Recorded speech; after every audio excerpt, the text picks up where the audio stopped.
I don't know if you've experienced second year teacher energy, but there's this vibe of like, whatever I am, I'm not a first year teacher anymore.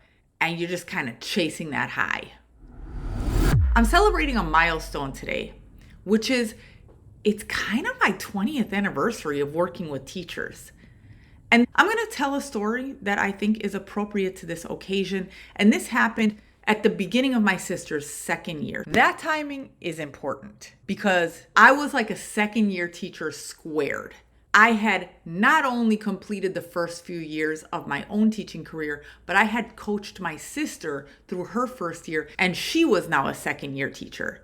I just need you to understand the headspace I was in when I signed on to host a welcome barbecue for incoming new teachers from this teacher preparation program. The program had asked for people to volunteer to host these barbecues. They had not asked specifically for someone who was trying to write a book for new teachers. But, I just figured that's just a bonus. They're going to want my detailed instructions for the first 5 minutes of class. They're dying to know whether I think inspirational teacher movies are realistic. Oh, and they definitely want to know whether I think they really are going to have a collaborative planning session with their department. So I can only imagine that the I'm not a new teacher and you are vibe was extremely strong. But I wasn't a new teacher. But I was new to barbecuing. And much like a new teacher, I didn't know what I didn't know. Before the barbecue, I had followed this recipe to marinate some chicken drumsticks, and it seemed pretty straightforward to me that the next thing to do was light the charcoal on fire, put the drumsticks on the grill, and then just let the flames do their work. Now, it's possible that you are also a barbecue rookie, in which case what I said might have sounded intuitively correct. And that's probably because you also have seen the Burger King Flame Grilled Whopper ads. And that is certainly how it seems like grilling works when you watch these ads. Now, if you do have experience barbecuing, you probably can already tell that this story is not set up to end well.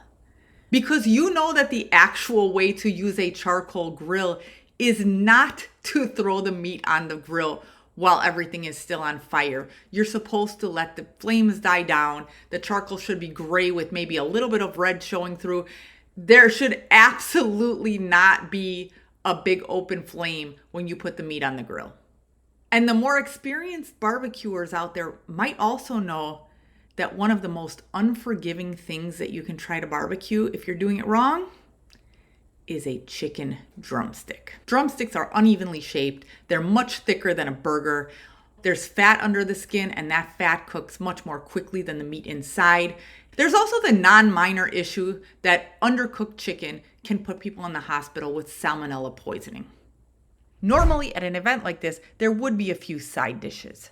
But in my remembered version, there was really just one big plate of raw vegetables and dip. So these new teachers are munching patiently on these raw vegetables that I have provided. I'm throwing my drumsticks on the grill. Are they asking me questions about teaching? They're really not. They're more just trying to talk to each other, but I know that there are things they need to hear before they start teaching. And I'm sharing these stories from my own first year, and somewhere in the middle of one of these stories, I start to sense that things are not quite right with these drumsticks because the outsides are turning black and some of them are even beginning to catch on fire. And yet the insides do not seem to have cooked at all. Another thing I'm starting to notice is that I'm not exactly clicking with these guests. They're not asking me any follow-up questions or showing any outward signs of interest in these stories. And on top of that, while I'm talking, these chicken drumsticks are now welding themselves onto the grill with melted fat. And then when I try to pry the chicken off of the grill, the skin is now coming off of the chicken. And I'm sticking knives into a select few of the drumsticks to see if the insides are getting cooked at all, which they're not. And an important part of this story is I still didn't know that I was using the grill wrong. Like, I didn't know that these drumsticks were never gonna get done. I also didn't realize that when you cut open a drumstick to see if the insides are cooked, that then lets in just enough heat from the grill to make that little part of the drumstick appear to be cooking. So looking at the inside of that drumstick does not reflect the progress of the other drumsticks on the grill. In fact, it really doesn't even reflect the progress of that drumstick. Meanwhile, my guests are finishing off the last few pieces of celery from this veggie platter. They're looking around to see if there's ever going to be anything to eat. These guys I knew had taken off one of the busiest weekends of their life to come to this barbecue. They've got lesson planning to do. They're very nervous. They're very tired. And so I need you to understand that, so you understand why I decided to just serve the chicken and hope for the best. And I'll start with the good news. Nobody got salmonella. And I know that because they had all watched me try to cook this chicken in real time. And I think their takeaway from that was that they should cut this chicken open and look at it before they took a bite.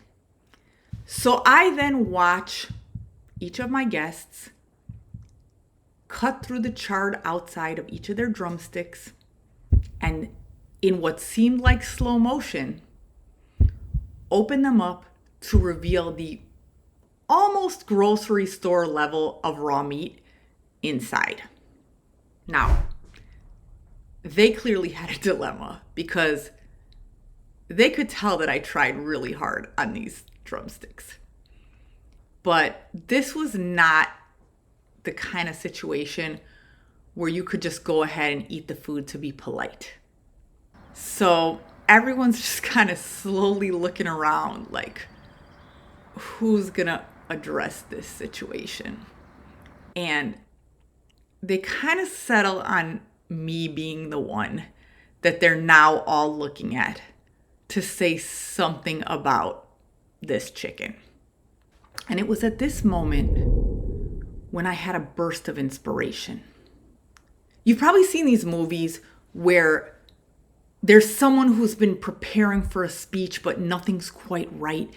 And then they get on stage and they're looking out at this crowd, and all of a sudden they just toss aside their notes because they know exactly what to say.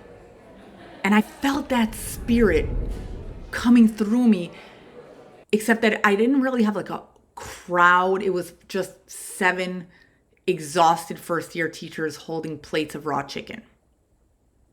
And I make intense and meaningful eye contact with each one of them. And I say, at some point this year, you are going to have a moment where you've worked really hard on something in your class and you really need it to go right, and nothing about it goes right. And in that moment, I hope that your students are as forgiving and kind as you're being to me right now. And I just want to thank you for that. It wasn't actually that clear that they were being kind or forgiving. Most likely they were just waiting until they could leave and go to a bar and talk about how bad this barbecue was. But somehow that gave them just enough burst of kindness and forgivingness to chirp out like a quick thank you as they booked it out of my yard and went to find dinner somewhere else. Oh my God. Oh. So what is the moral of that story? And how does that relate to being a new teacher or being a mentor to a new teacher? To be completely honest, I'm not sure. Maybe it's that part of being a rookie, no matter what you're a rookie at, is not knowing what you don't know. Or maybe it's that being a mentor can have pitfalls of its own. Or maybe there is no moral.